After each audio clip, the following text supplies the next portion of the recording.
How's that? Hopefully better. Low key, I think it sounds better when I hold it. So, hey y'all, it's episode 8's recap of The Bachelor.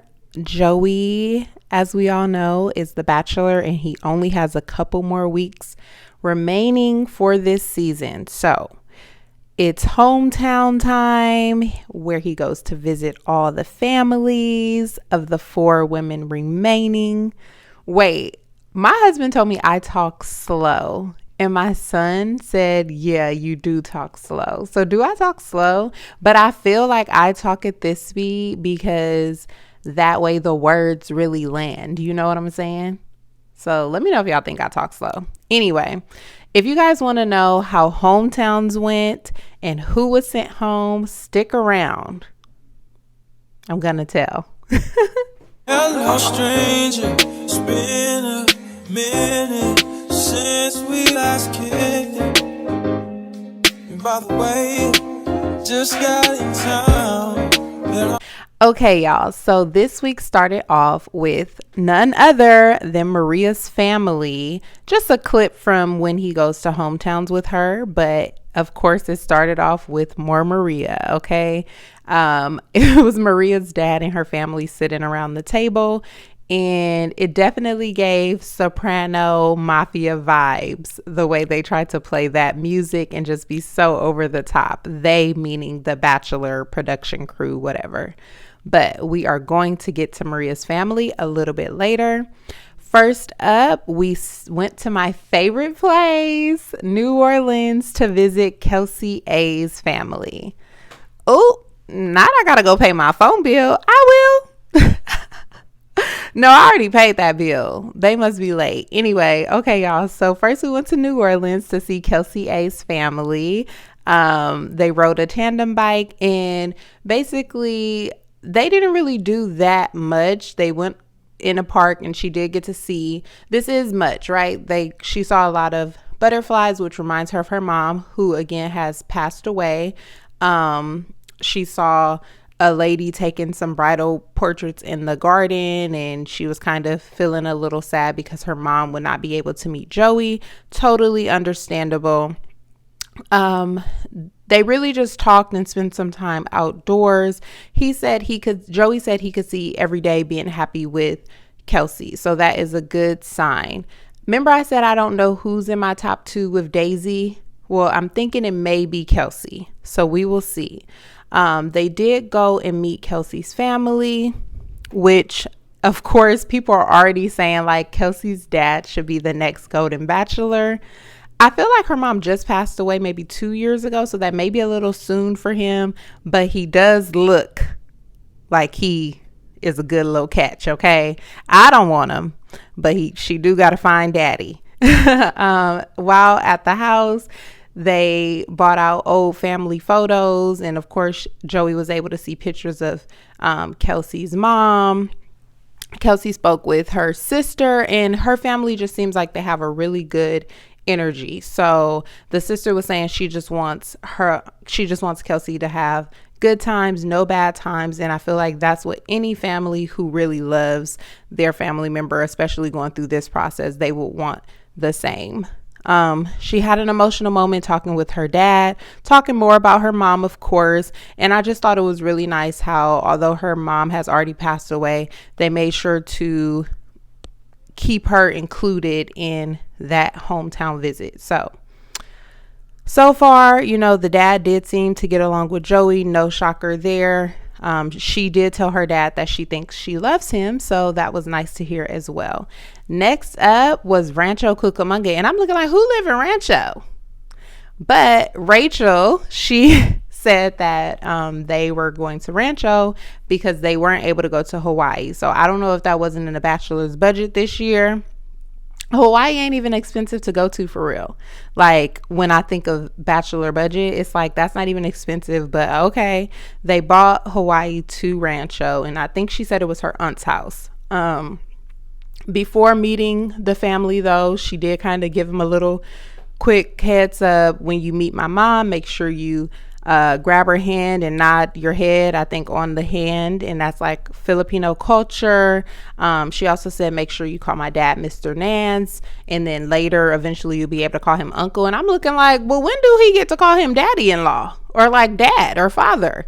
But maybe that's just not how it goes, which was very informative, right? Because I am not Filipino. So any Filipino viewers, let me know. Do you ever get to call your father-in-law dad, or is it always just calling him uncle? Anyway, Rachel did seem super nervous about introducing him to her family, and I could see why. There were so many people. But Joey handled it well. The dad in the beginning, he did seem, don't mind my glare, y'all. The dad in the beginning, he did seem a little standoffish, right? Like, let me peep the scene and see who this is that my daughter brought home. But eventually he ended up opening up.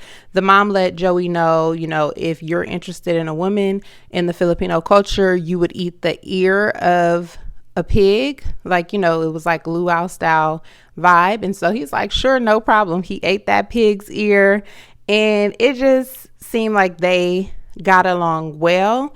The mom and dad, though, were a little hesitant because they're like, but you have a connection with other women, so we are welcoming you, but we're not like welcoming you. And it makes sense, right?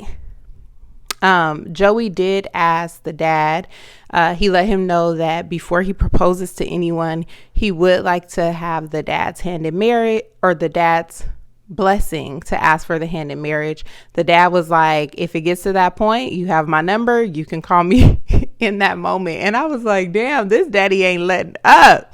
But hey, he's like, I know there's other women in this process, so ask me when you get there. If you get there, then call me. And I'm not mad at it. I hear you, Dad.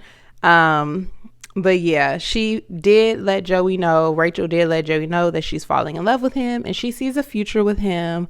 It felt like a relief for Joey. I'm sure he didn't say it, but I felt that he was like, oh, good. Okay.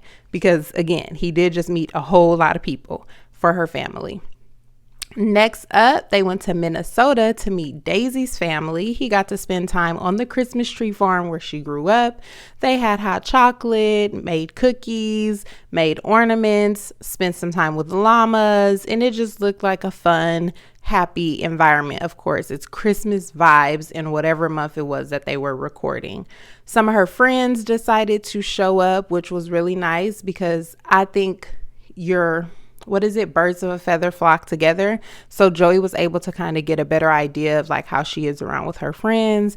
And Daisy did let her friends know that he made her feel more comfortable with her cochlear implant.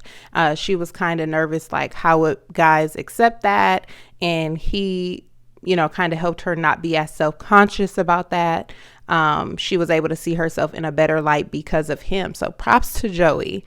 But back at her house, he was able to meet her mom, dad, brother, sister, grandma, and grandpa. And the mom asked Joey if Daisy said she loves him yet, or if they said they love each other yet.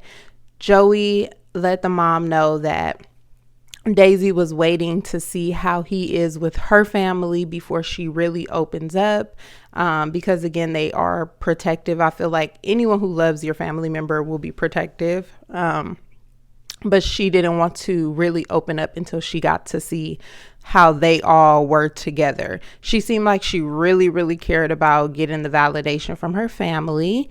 So yeah, is that something important to you? Like, I think for me, I would care like if only a couple of people in my family really rocked with you, but not everybody, but like the main core people. So I get it, but I wouldn't be afraid to open up to someone.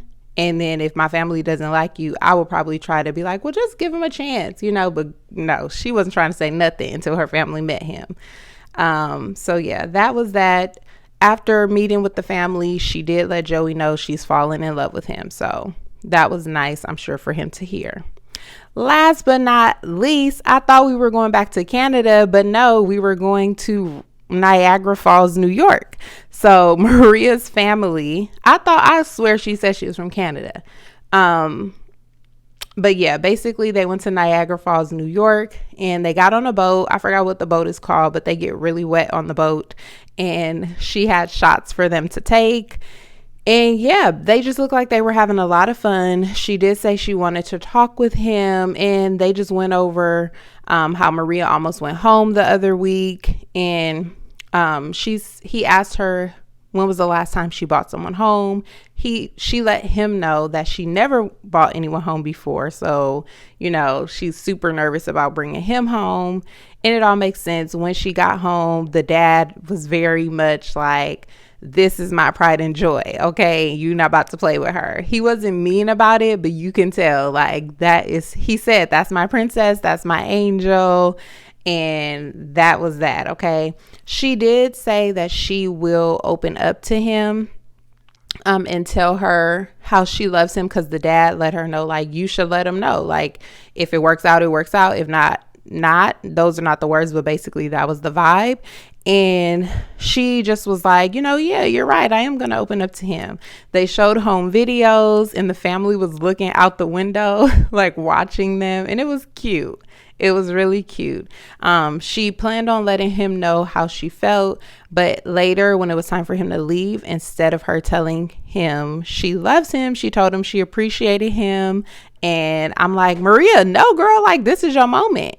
Well, she kind of dropped the ball with that one and didn't say it. So, of course, later she regretted it. But hey, the man was already gone. So say how you feel and mean what you say. And that's just that on that. Next up was the rose ceremony. So my guess was that, I feel bad for my guess now that I know the outcome, but my guess was that Rachel would be going home.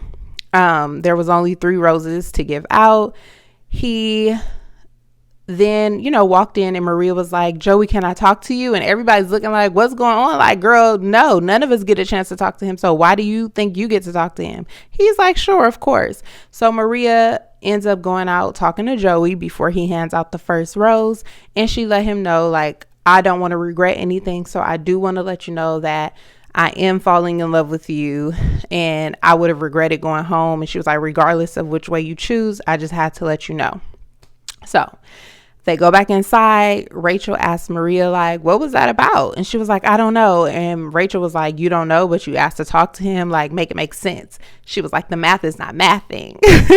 And so she definitely looked annoyed. I'm sure the other ladies were annoyed too, but Rachel is the one who was standing next to Maria. So she's like, what is that about? Like, they didn't have a cocktail hour. And I think this is Maria's second time.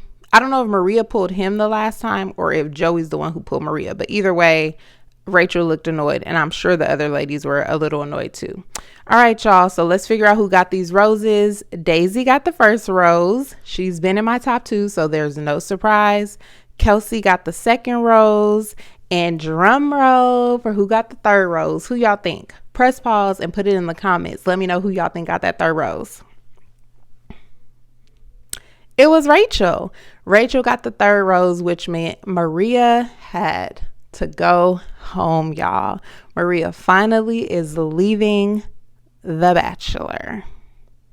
Now, I didn't think Maria was his person. I do see that they have a connection. They have chemistry, but I do not feel like Maria's his person. So I get it. Maybe Maria will be the next Bachelorette, which I think will definitely bring the views because Maria is a fun time. Although I don't really even know if Maria's ready for marriage, especially that's her first guy bringing home to her family. But I just feel like sometimes shows be doing stuff just for the views. So if you guys are doing it for the views, just book Maria as the next Bachelorette. She seems like a great person. Love Maria. Didn't think her and Joey would be a good match as far as getting ready for marriage anyway, but we will see. Okay, so next week they go to Tulum for the fantasy suites or possible fantasy suites, which are the overnight dates. Joey gets a note from someone that says we need to talk, and it has Maria vibes on it. Something about me just feels like Maria's going to make a comeback. I know I felt like Lexi was going to make a comeback earlier in the season, but I'm like, is Maria making a comeback? Maybe it's no one that makes a comeback and someone just really wants to talk with him, but he looks stressed. So that's why I feel like it had Maria written on it. Anyway, y'all, so that is my recap of episode 8. I hope you guys enjoyed it. Let me know your thoughts on who will be the top 2. Again, there's Daisy, Kelsey A, and Rachel remaining. So let me know your thoughts, and I will see you guys in the next one.